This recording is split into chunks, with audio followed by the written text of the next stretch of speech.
May and the Pirate Queen by Tony Bradman.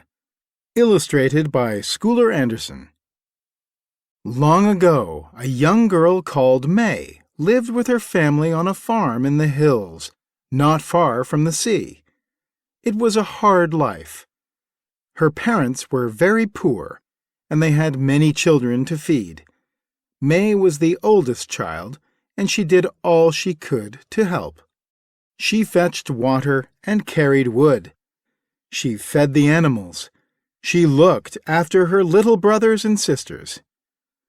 "Let's hope we get a good rice crop this year," said May's father. But that night there was a terrible storm. Their crop was ruined. "Now we will starve," wailed May's mother. "We have too many mouths to feed," said her father. "We must think of something to do." A couple of days later, May's parents had some news for her. "You will go to live with your Uncle Feng," said her father.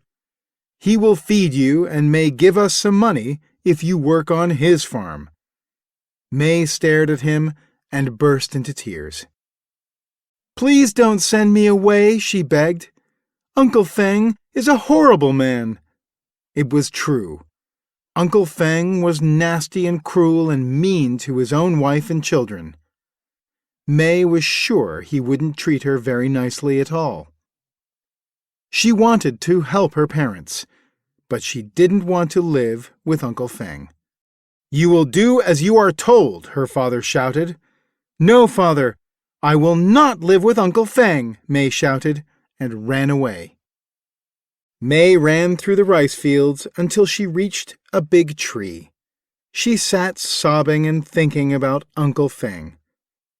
But after a while, she dried her tears and began to think. Maybe her parents were right. Maybe working for Uncle Feng was the only way. Then suddenly she heard the sound of shouting coming from the nearby village. Smoke was rising from the houses. May went to see if she could help. She ran straight into the arms of a huge pirate. May kicked and struggled, but the pirate was too strong. He picked her up and carried her off to the beach. May saw lots of the villagers being taken down to the beach, too. "You belong to Ching Shi now," said one of the pirates. "She will decide what to do with you." The pirates took May and the other villagers out to their junk. It was a large ship with lots of oars and cannons. A red flag flew from the tallest mast, and a fierce dragon was painted on the main sail. "We're all going to die," wailed an old man. "What are you talking about?" said May. "Who is this Ching Shi?" "She's the terror of the sea," replied the old man. As the junk sailed on, the old man told May all about Ching Shi. She had a fleet of 500 pirate junks. These junks sailed along the coasts, attacking villages and stealing whatever they could. The emperor had tried many times to defeat her, but Ching Shi won every battle. "People call her the great and terrible Ching Shi. Her men are the toughest pirates who have ever lived," said the old man, "but they're terrified of her too." May listened in silence. "Ching Shi sounds very unpleasant," she thought to herself. Later that day, they reached the rest of the pirate fleet. It was an amazing sight. There were pirate junks as far as May could see, each bristling with cannons and packed with fierce-looking pirates. One was bigger than the rest. "That must be Ching Shi's ship," said the old man, his voice shaking. They stopped beside it, and a gangway was set up between the two junks. Suddenly, all the pirates looked nervous. Ching Shi was coming. Ching Shi was a small woman, but she had a fierce face and an angry stare. "What shall we do with the new prisoners, Ching-Shi?" asked a pirate.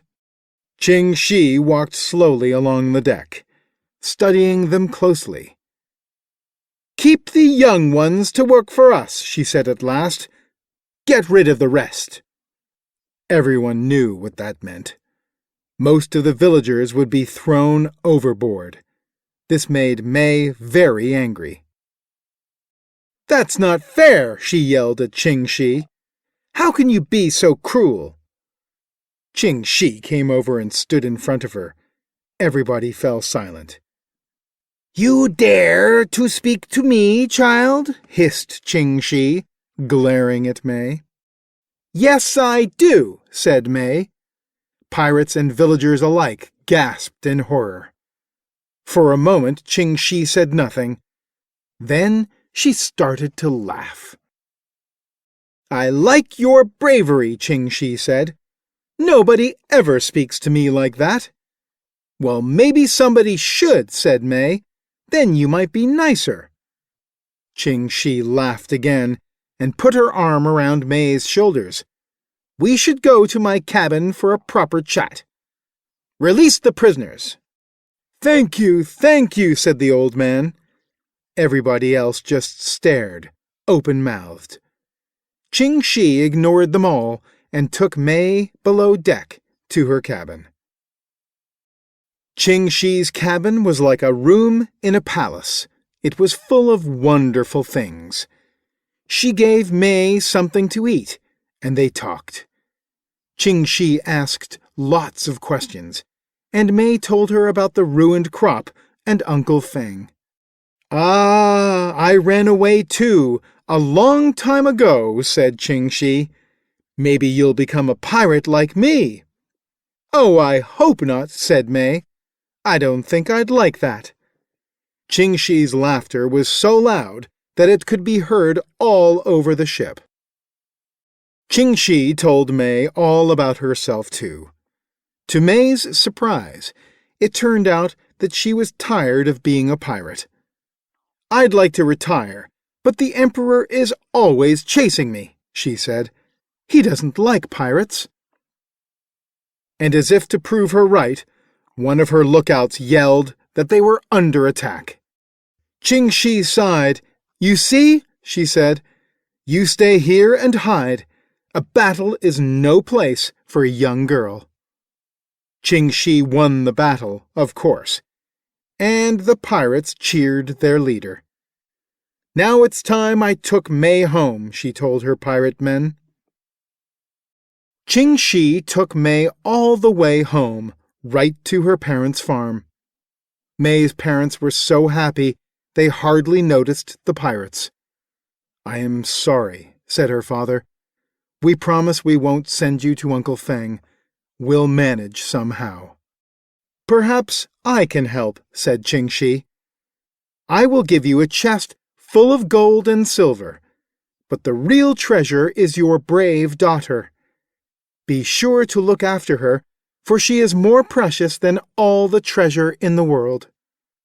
Then Ching-Shi made her men rebuild the village to show that she was sorry for what she did to the villagers. Thanks to Ching-Shi, from that point on, life wasn't so hard for May and her family. Her parents still worried, but they were happy most of the time. As for the great and terrible Ching-Shi, eventually the Emperor and Ching-Shi stopped fighting and started talking. She decided it was time to retire. After that, Ching-Shi led a quiet life, well, most of the time anyway, and she never forgot May, the girl who had stood up to her. May and the Pirate Queen. May runs away from home. What will happen when she is captured by the Pirate Queen?